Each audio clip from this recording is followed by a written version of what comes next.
Hello and welcome to 5 Minute Math. Today we are looking at the TEKS tool strip diagram. We are working with equal groups with a problem related to TEKS 5.3L, and we will solve it in 5 minutes or less. If you haven't done so already, please go ahead and take a moment to pause the video, work this problem out on your own, unpause it, and we will look at our answers together. So we have a spool of wire and it holds 1/4 yards of wire. So it doesn't seem like it's holding a whole lot. It's less than an entire yard. And then Jerome was putting the wire into 6 equal groups. We need to find an equation. Okay? And we are going to have to solve it because the equation does need to also include our solution here. So let's take a look at this right here. Anytime we see anything that gives us a hint that we're dealing with equal groups, including the term equal groups, we know that we are dealing with an equal groups problem. And equal group problems make us think that we are dealing with either multiplication or division. If it's a two-step problem, which this is not, it could possibly be both. But we're going to either multiply or we're going to divide because equal group problems have 3 parts. Total number of group and then number in each group. And what they'll do is they'll give you 2 and they'll ask you to find the third. So let's see what we have here. We've got a spool of wire and it holds 1/4 or 1/4 yards of wire. Even though that's a very small amount, it's less than one, it's even less than a half. That's all the wire we have. So you got to think if that's all the wire we have, then that's going to be our total. And our total, it's okay if it's less than a whole. It's not always going to be a whole number. Sometimes your total will be a fraction. So we have our total.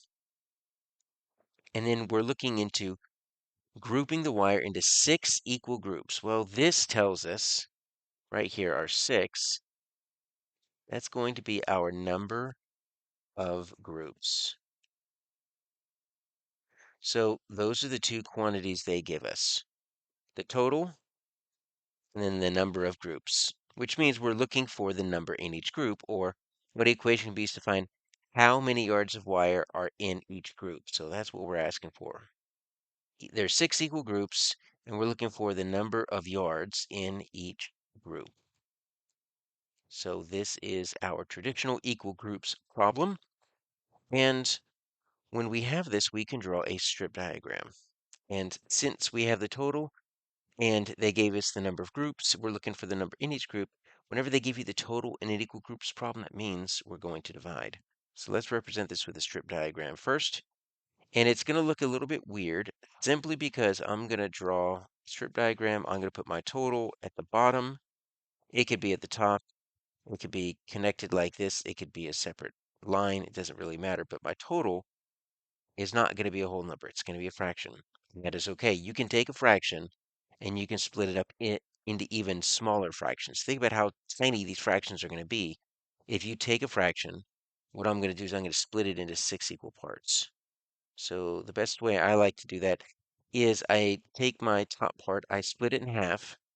Then I'm going to take each half and do my best to kind of split those into thirds because 2 times 3 makes 6. And so that's how I get my 6 equal parts. So I can put a question mark in each of these, and here's my strip diagram that represents this.